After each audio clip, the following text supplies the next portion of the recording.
우리에게 주신 하나님 말씀 보도록 하겠습니다. 하나님 말씀은 신약성경 167면 신약성경 167면에 있는 요한복음 12장 1절로 8절 말씀입니다.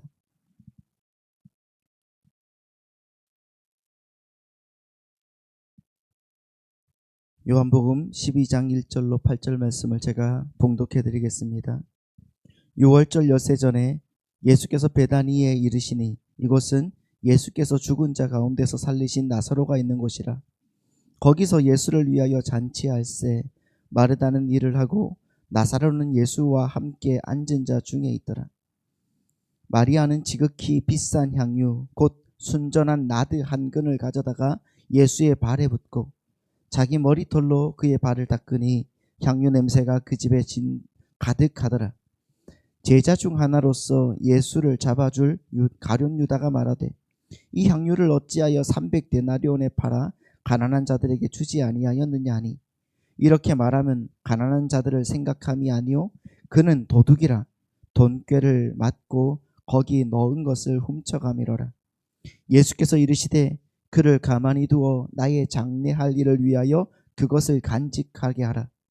가난한 자들은 항상 너희와 함께 있거니와 나는 항상 있지 아니하니라 하시니라. 아멘.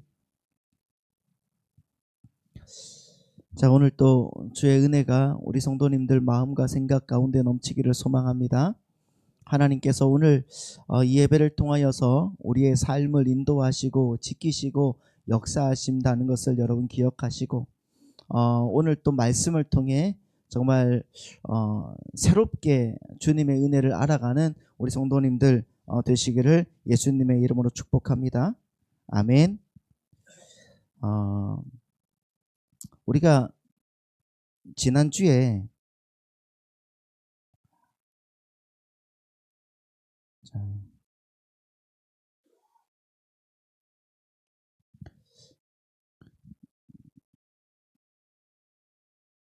잠깐만 조금만 여러분들께 양해 말씀을 좀 드리겠습니다. 제가 지금 업데이트를 잘못을 해가지고요. 제가 여러분들께 잠깐만요. 한 번만 우리 30초만 여러분 잠깐만 기도해 주시기 부탁드립니다.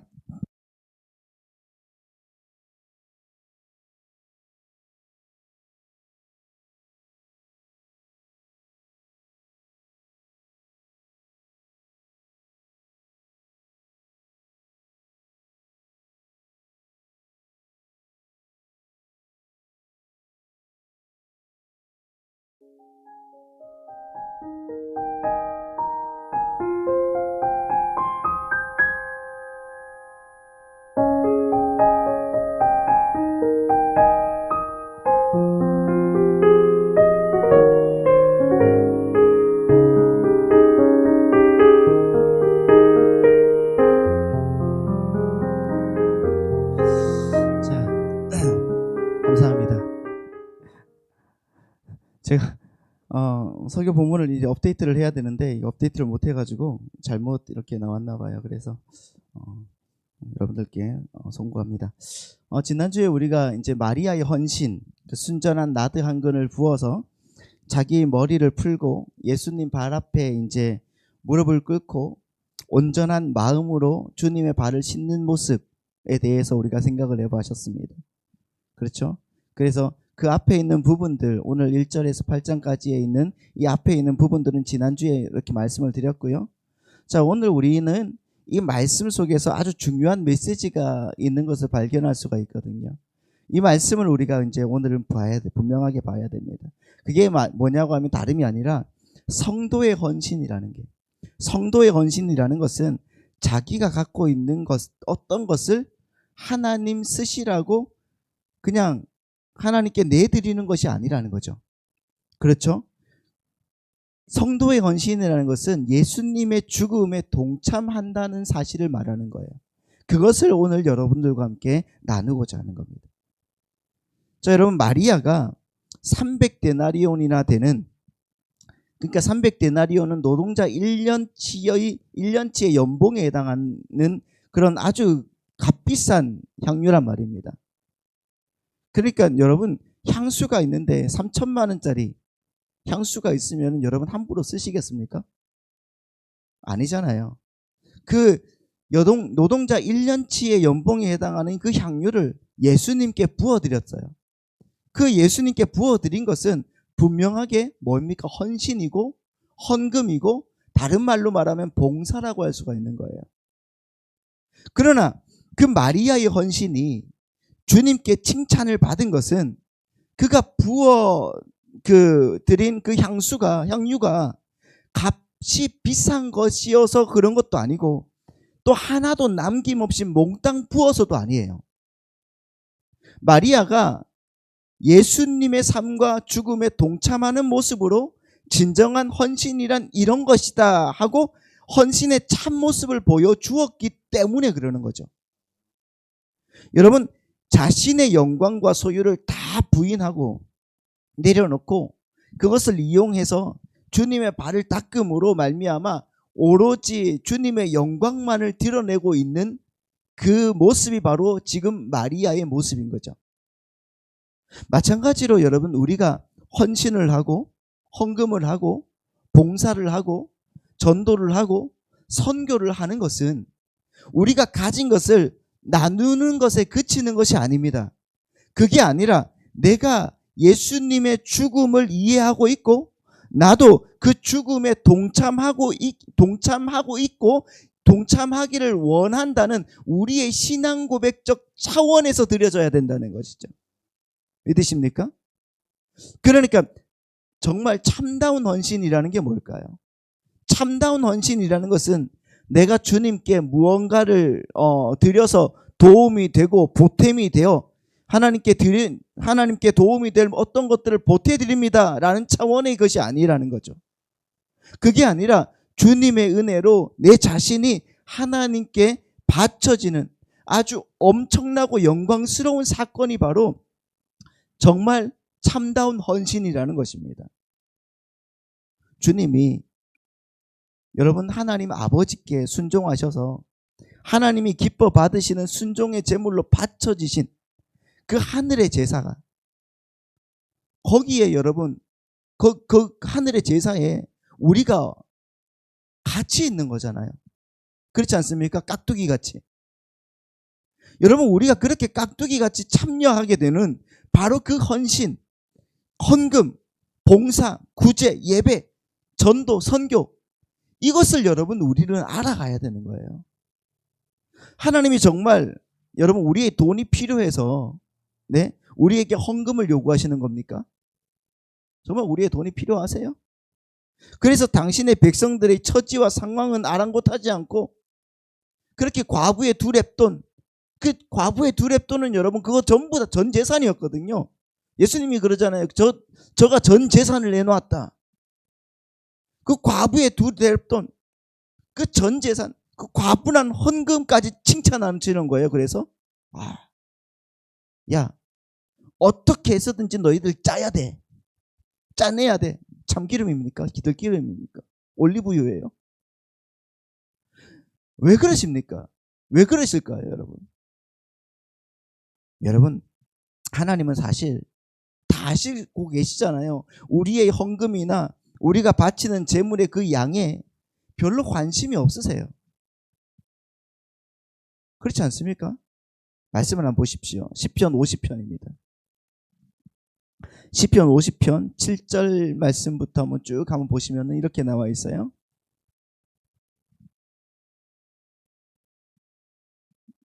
없습니까? 있죠? 시작. 내 백성아 들을지어다. 내가 말하리라. 이스라엘아 내가 내게 증언하리라. 나는 하나님 곧 내 하나님이로다. 나는 내 재물 때문에 너를 책망하지는 아니하리니 내 번제가 항상 내 앞에 있음이로다.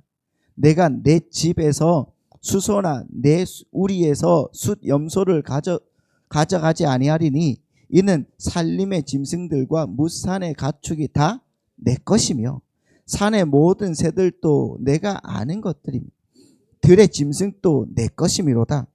내가 가령 줄여도 내게 이르지 아니할 것은 세계와 거기에 충만한 것이 내 것이미로다.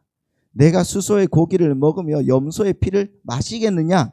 감사로 하나님께 제사를 드리며 지존하신 이에게 내 소원을 갚으며 환난 날에 나를 부르라. 내가 너를 건지리니 네가 나를 영화롭게 하리로다. 할렐루야.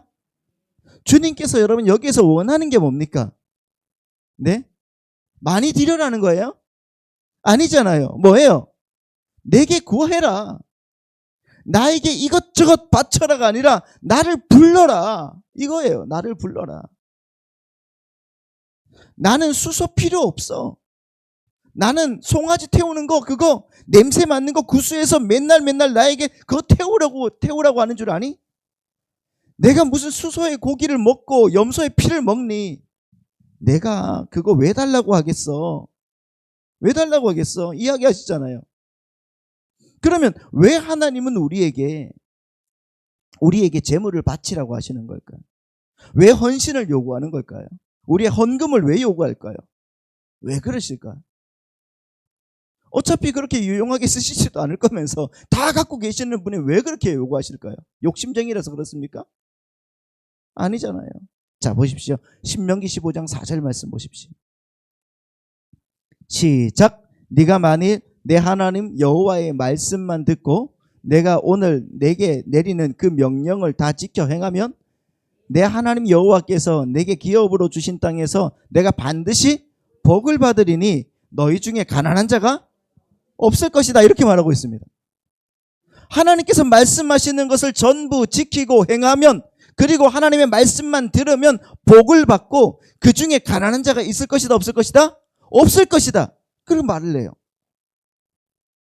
근데 여러분 유사 이래에 가난한 사람이 없었던 적이 있습니까?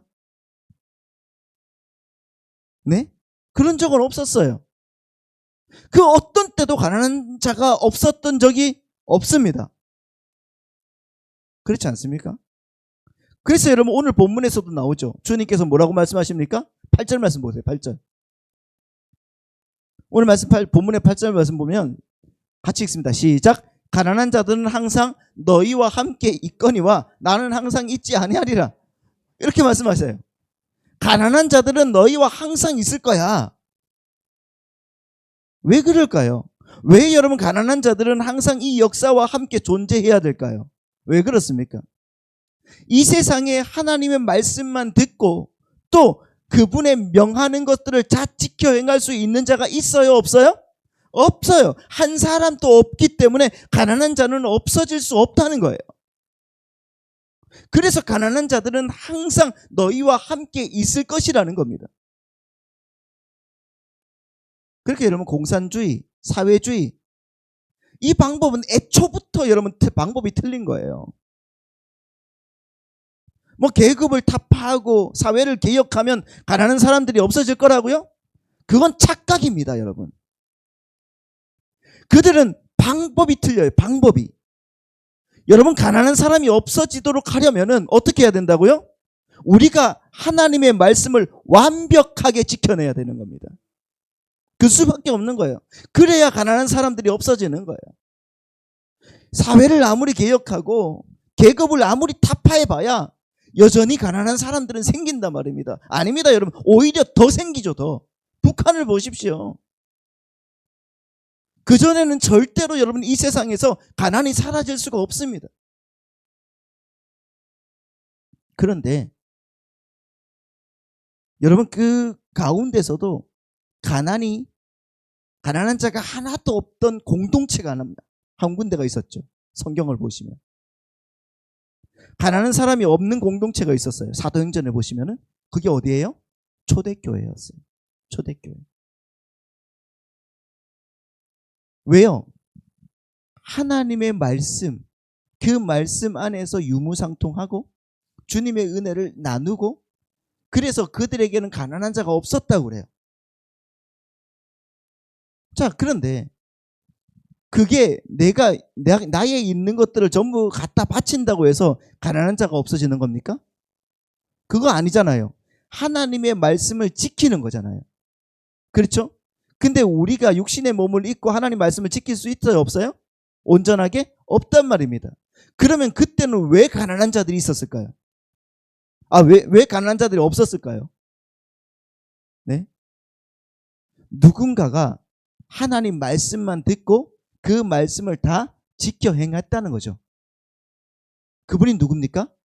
예수 그리스도십니다. 예수 그리스도에 의해서 예수 그리스도의 율법 지킴과 그분의 순종과 그분의 십자가에 의해서 정말 신명기 15장 4절에서 약속된 그 공동체가 이 땅에 생겨났다는 것을 보여주는 거예요. 사실 여러분, 그러한 공동체는 하나님 나라의 공동체잖아요. 하나님 나라의 공동체지 이 땅에서 존재할 수가 없습니다. 그런데 우리 교회에게 하나님의 나라가 어떤 것인지를, 그리고 예수 그리스도의 그 순종과 율법 지킴과 그 십자가가 어떤 것을 만들어낼 수 있는지를 잠깐 보여주기 위해서 초대교회 때 잠시 그런 공동체가, 가난한 자가 없는 공동체가 생겼을 뿐이에요. 등장했을 뿐이란 말이에요. 그 이후에는 없어졌습니다. 그리고 이 공동체가 몇 년이나 갔는지도 몰라요, 솔직히. 그러니까 잠시 있다가 사라졌어요. 왜? 인간들은 육신, 다시 말하면 죄의 옷을 입고 있기 때문에 절대 자기에게 유익이 되지 않는 것을 오래 지속해서 행할 수가 없는 거예요. 그렇게 예수 그리스도의 율법 지킴, 그리고 십자가의 공로가 하나님의 복을 받은 새로운 공동체인 교회를 탄생케 했다는 것을 보여주기 위해서 사도행전의 모든 것을 다 내어놓고 공유하는, 가난한 자가 없는 그런 공동체가 잠시 나타났다가 사라졌다는 거죠. 그들은 여러분 자발적이고 감사함으로 그리고 기쁨으로 하나님께 헌금을 드린 겁니다. 온전하게 드렸어요. 심지어 여러분, 초대교회 중에 마케도니아 교회가 있죠. 마케도니아 교회는 정말 여러분 극한 가난에 있었어요. 극한 가난 속에서도 제발 우리 헌금 좀 빼달라고, 헌금 좀 내게 해달라고, 응? 사도 바울에게 그렇게 빌었어요. 헌금 좀 받아달라고. 그렇게 애걸했습니다. 도대체 그 헌금이 뭐길래, 그 헌금이 뭐길래 나 헌금 좀 하게 해주세요. 그 가난한 마게도냐 교회의 교인들이 우리도 동참하게 해달라고 사도 바울에게 그렇게 애걸복걸했다니까요, 여러분. 자, 한번 보십시오. 고린도후서 8장 1절로 5절 말씀 보십시오. 형제들아, 하나님께서 마게도냐 교회들에게 주신 은혜를 우리가 너희에게 알리노니. 자, 2절입니다. 시작. 환난의 많은 시련 가운데서 그들의 넘치는 기쁨과 극심한 가난이 그들의 풍성한 연보를 넘치도록 하게 하였다. 여러분 보십시오. 환난의 많은 시련 가운데 그들의 넘치는 기쁨과 극심한 가난이 그들의 풍성한 연보를 넘치게 했다. 이 사람들 엄청 가난했어요. 근데 하나님께 드리고 싶어서 난리가 난 겁니다. 자, 3절입니다. 내가 증언하노니 그들이 힘대로 할 뿐 아니라 힘에 지나도록 자원하여 이 은혜와 성도 섬기는 일에 참여함에 대하여 우리에게 간절히 구하니, 우리가 바라는 것뿐 아니라 그들이 먼저 자신을 주께 드리고 또 하나님의 뜻을 따라 우리에게 주었도다. 여기에서 여러분 정말 중요한 단어가 하나가 나오죠. 헌금이라는 것은 어떤 겁니까? 헌금이라는 것은 5절에 보십시오.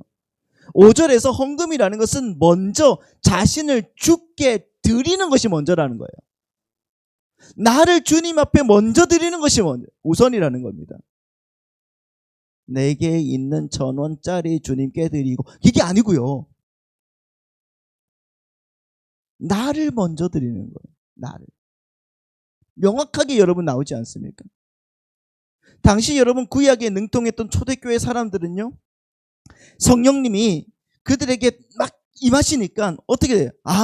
우리는 하나님께 뭔가를 드릴 수 있는 존재가 아니구나 하는 것을 분명하게 깨닫게 되었습니다. 그전에는 몰랐어요.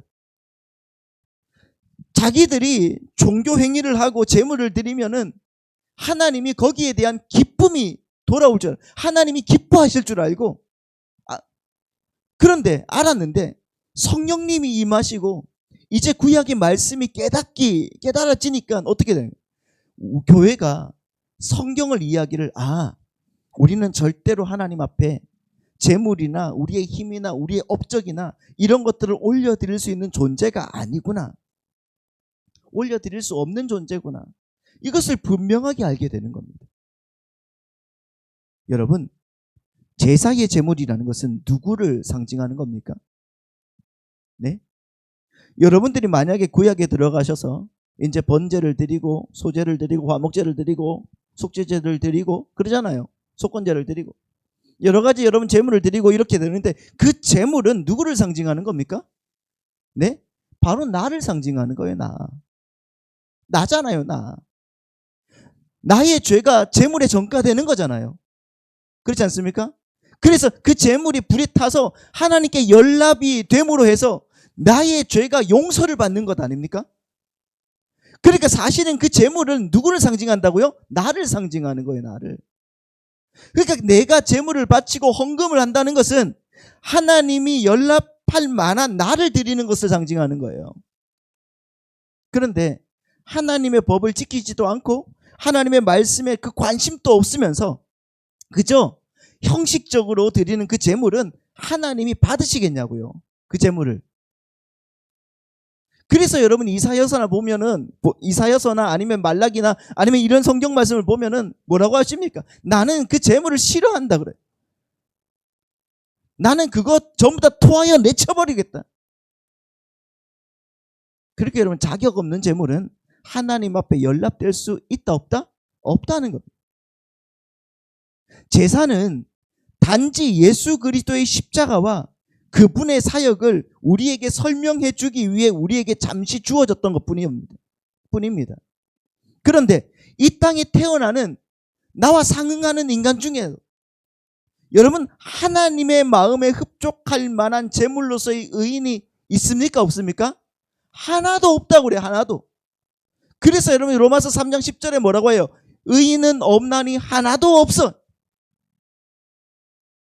그렇다면 나를 대신할 제물은 누가 되어야 되는 거예요? 나를 대신할 제물은 누구밖에 없습니까? 예수 그리스도밖에 없단 말이에요. 할렐루야. 하나님이신 그분 한 분밖에 없는 거예요.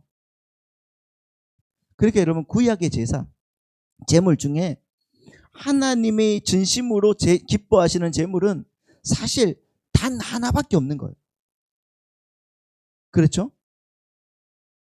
근데 하나님의 아들 그 예수께서 나를 품에 안으시고 하나님이 원하시는 그 계명을 전부 다 지켜내셨어요. 그렇잖아요. 그리고 신명기 15장의 그 언약을 다 지켜내시고 나를 대신해서 나와 함께 나를 부둥켜 안고 당신의 몸을 제물로 하나님께 제사로 드렸단 말입니다. 하나님은 유일하게 그 제물만 기뻐 받으신 거예요. 하나님께서 요구하시는 그 제물의 자격을 유일하게 통과한 제물이 누구라고요? 예수님밖에 없는 거예요. 그 제물만이 유일하게 받으신 거란 말이에요. 그리고 하나님은 그 예수 안에서 예수와 함께 드려진 제물들 그 누구예요? 교회 우리들이잖아요. 믿으십니까? 우리 교회 여러분 우리를 제물로 받으시게 된 거란 말입니다. 우리가 예수 안에서 하나님께 제물로 바쳐진 거예요. 그 말은 우리가 예수 안에서 하나님께 연락되는 점도 없고 흠도 없는 진짜 제물이 되었다는 의미가 되는 거죠. 그렇게 구약의 제물이 오실 예수 그리스도를 상징하는 것이었다면 신약의 헌금은 이미 오신 예수 그리스도를 상징하는 거란 말이에요. 따라서 지금 우리가 헌금을 드리는 건, 헌금을 하는 것은 나를 품어 안으시고 하나님께 제물로 드려진 예수 그리스도의 십자가를 온전하게 믿고 그러므로 말미암아 내가 하나님께 드려진 온전한 점도 없고 흠도 없는 재물이 되었다는 것을 믿고 그것을 의지하고 있는 자들의 아름다운 신앙 고백이 바로 헌금이라고 하는 거예요. 믿으십니까? 여러분 그걸 여러분 깨달으시고 믿으셔야 되는 거예요. 아, 교회 갔더니 우리 교회를 살리기 위해서 헌금을 드려야 되는데 무턱대고 드리는 게 아닙니다, 여러분.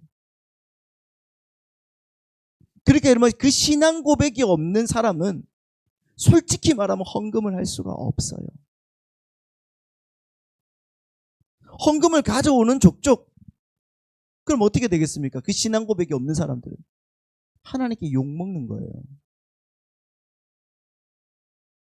내가 이거 좋아하겠냐? 그거잖아요.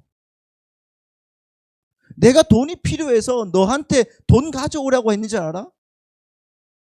가져가. 구약에 나오지 않습니까, 여러분? 그래서 여러분 중에 복음을 온전하게 이해하지 못한 분들은 솔직히 말하면요, 헌금을 하면 위험합니다.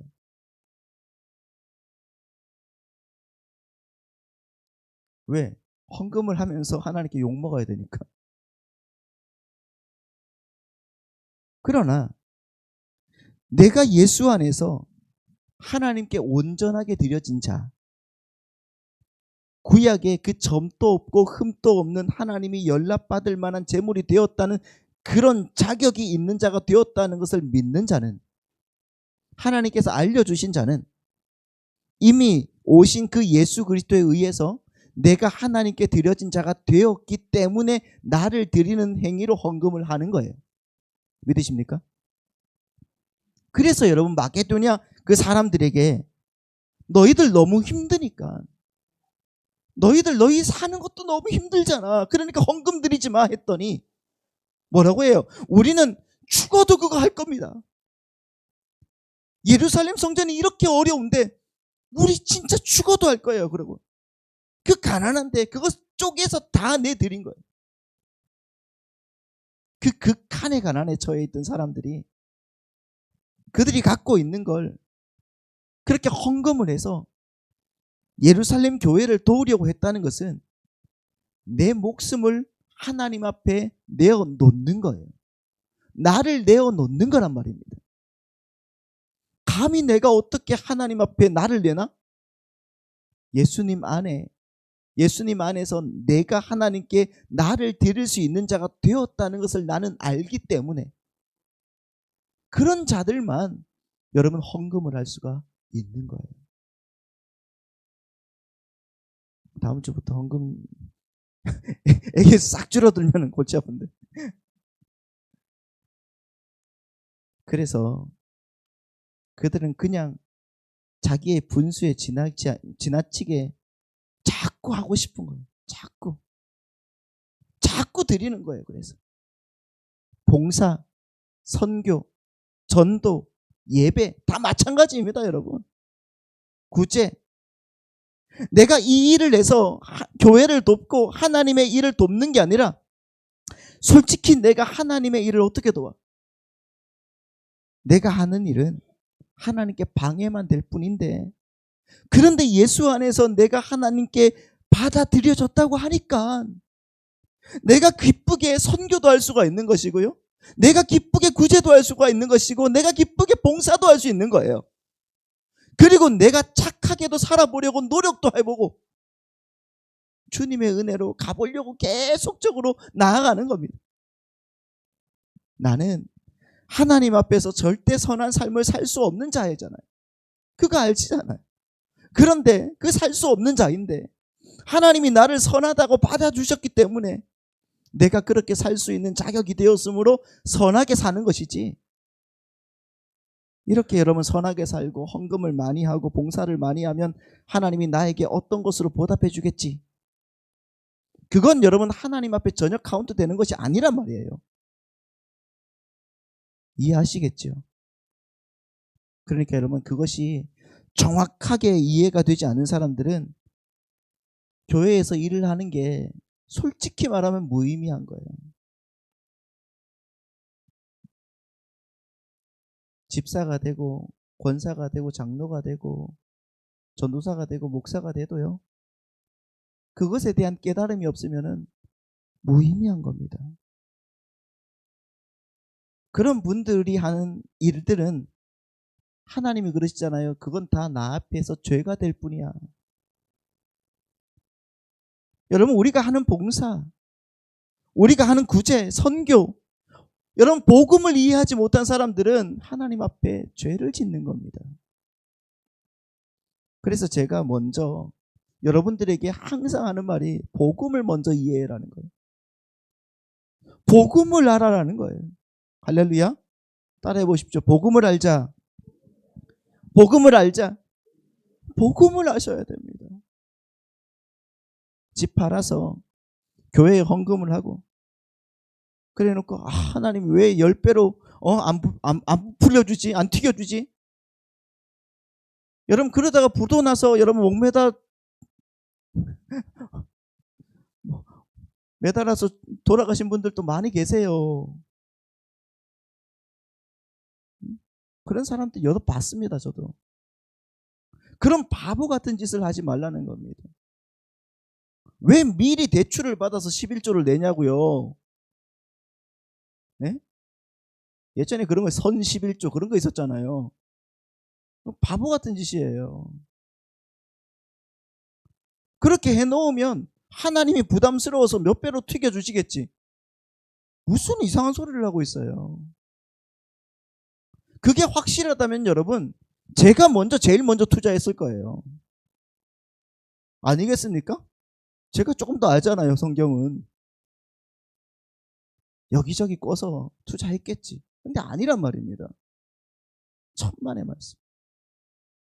여러분 헌금이라는 것은 여러분이 여러분 자신을 드리는 거예요. 나를 드리는 거란 말이에요. 나를. 주님 앞에 드리는 것이기 때문에 세상적인 관점으로 볼 때는 여러분이 한 만큼 손해를 보는 게 맞아요. 맞잖아요. 그럼에도 불구하고 나는 드리지 못해서 안달복달하는 것이 바로 헌신이고 여러분 헌금인 겁니다. 그것을 여러분 잘 이해하셔야 되는 거죠. 오늘 본문의 마리아가 바로 그러한 예수의 죽음을 근거로 한 복음을 이해한 자의 모형으로 등장하는 거죠. 예수의 죽음 안에서 자신이 온전히 하나님께 바쳐진 존재라는 것을 아는 사람은 여러분 300데나리온이 아니라 3000데나리온 아니 3000달란트라도 그에 상응하는 향유라도 여러분 기뻐 드렸을 거란 말입니다. 그분이 받아주시기만 한다면 나를 드려버리는 거예요. 나는 도저히 하나님의 일에 동참할 수 없는 자였는데 예수님의 그 공로로 나의 물질과 나의 힘과 나의 시간과 나의 지식이 하나님께 드려지고 하나님에 의해서 쓰일 수 있다는 그 사실만으로도 너무 기뻐서 어쩔 줄 모르는 것이 여러분 헌신과 헌금이라는 것을 믿으시기 바랍니다. 하나님께서 여러분 예수님 안에서 나를 받으시고 나에게 허락하신 그 영생이라는 복락이 얼마나 소중하고 값진 것이라는 것을 내가 알기 때문에 이 땅에서는 나와 나에게 속한 모든 것을 하나님께 기쁘게 드릴 수가 있는 겁니다. 그래서 나의 모든 소유인 300데나리온짜리 향유와 나의 가장 큰 영광인 내 머리카락, 그게 고린도전서 15장 몇 장이죠? 11장에서 뭐라고 했죠? 그건 여인들의 영광이라고 그랬잖아요. 머리카락을. 그 영광인 머리카락으로 예수님의 영광을 구하는 거예요. 그게 진짜 성도의 삶이라는 거죠. 그리고 그게 또 예수님의 삶이었고요. 자신을 비워서 하나님의 영광을 위해서 목숨까지 끊어버렸어요. 그게 복음 아닙니까? 여러분 그렇게 해서 우리 교회 우리가 탄생하게 된 거예요. 그렇게 하나님의 영광을 위해서 나와 나에게 속한 모든 것을 하나님 앞에 조개처럼 내어버리는 걸 자기 부인이라고 하는 것입니다. 물론 솔직히 잘 안 되죠. 그렇기 때문에 자기 부인의 그 삶을 목적으로 해서 여러분 우리가 열심히 분투하면서 살아가셔야 되는 겁니다. 정말 우리가 하는 선한 행위라는 것은 나의 계획과 목적과 야망이 일절 개입되면 안 되는 거예요. 내가 부인이 되고 내가 비워지고 나의 것을 탈탈 털어서 그 상대방이 유익이 되게 되는 것을 선한 행위라고 하는 것이죠. 그런데 예수 그리스도의 죽음을 알지 못하고 그분의 삶의 의미를 알지 못하고 그분의 십자가의 의미를 알지 못하는 사람들의 그 어줍지 않게 행동하는 그 선한 행위에는 항상 자기 자신의 목적이 개입되게 되어 있어요. 성경은 그것을 악이라고 하는 것입니다. 선은 내가 나의 욕심과 나의 배를 위해서 살던 삶에서 돌이키는 거예요. 돌이켜서 나를 부인하고 진정으로 내 이웃과 하나님을 위해 살기 위해서 행하는 모든 행위를 이야기하는 거란 말입니다. 거기에는 계산이 있을 수가 없습니다. 거기에는 자랑이 있을 수가 없습니다. 거기에는 교만은 더욱더 있을 수가 없습니다. 따라서 여러분, 오늘 본문의 마리아의 행위는 자신이 가지고 있는 가장 귀한 것을 들여서 자신이 소유하고 있는 가장 큰 영광인 그 머리카락으로 예수님의 발을 닦은 나를 드리는 자기 부인의 행위였던 거죠. 그게 바로 예수 그리스도의 삶이었고 하나님의 지혜가 담긴 복음이었기 때문에 그녀가 하는 행위가 오늘날에도 예수 그리스도의 복음과 함께 기념이 되어 전해지고 있다라는 것이죠. 우리는 어떻습니까? 생각을 해보세요. 잠깐만. 우리는 어떻습니까? 우리는 복음을 알고 있다고 하면서, 여러분 예수님을 믿고 있다고 하면서도 마리아와 대조되어서 등장하고 있는 가룟 유다의 사고방식, 그 사고방식으로 이 세상의 것들을 목적으로 삼아서 예수님을 이용하려고 하고 있지는 않습니까? 유다의 주장이 뭔지를 보십시오. 예수님의 죽음에는 관심도 없어요. 관심도 없고 오로지 그걸 잘 사용해서 돈을 좀 벌어서 죽지 말고 살아서 내 인생의 유익이 좀 되어줘. 그거 아닙니까? 왜 그 비싼 걸 예수님의 죽음에다가 허비를 해? 왜? 그냥 팔아서 세상에 유익이 되게 해야지. 그게 유다의 주장이 아닙니까? 만약에 오늘날 우리가 예수를 믿으면서 예수님의 죽음과 부활하시면 전혀 관심이 없고 그분을 이용해서 나의 인생의 유익만을 얻으려고 한다면 여러분, 우리들은 모두 다 도둑들인 겁니다. 제가 하는 말이 아니에요. 성경에서 오늘 본문에서 나오잖아요. 유다는 뭐다? 도둑이라. 그 도둑이 우리가 되는 거예요. 예배당에 나와서 하나님의 이름을 부르면서 이 세상에서의 나의 삶의 유익을 좀 보태주세요 라고 외치는 자들, 성경은 그들을 뭐라고 한다고요? 도둑이다 그러는 거예요. 도둑이다. 주님은 우리에게 영생이라는 우리가 감히 상상할 수도 없는 큰 축복을 주셨습니다. 믿으십니까? 그래서 우리는 그것만으로도 만족해야 돼요. 여호와는 나의 목자시니 내게 부족함이 없으리로다. 그분이 나의 목자가 되시는데, 그분이 나를 끌고 가시는데 불만 있습니까? 이미 큰 복을 받았잖아요. 우리는 근데 어떻습니까? 여호와는 나의 목자신데 나는 왜 이렇게 부족해요? 하고 있지는 않습니까? 아니에요. 그 영생이 뭔지를 안다면, 구원이 뭔지를 안다면, 여호와는 나의 목자시니 내게 부족함이 없으리로다가 우리의 신앙 고백이 된다니까요. 그 신앙 고백과 함께 내가 하나님 앞에 드려지는 것이 헌금이에요. 그 신앙 고백과 함께 내가 하나님 앞에 드려지는 것이 헌신이고 봉사이고 선교이고 예배이고 선한 삶이라는 것입니다. 그래서 여러분,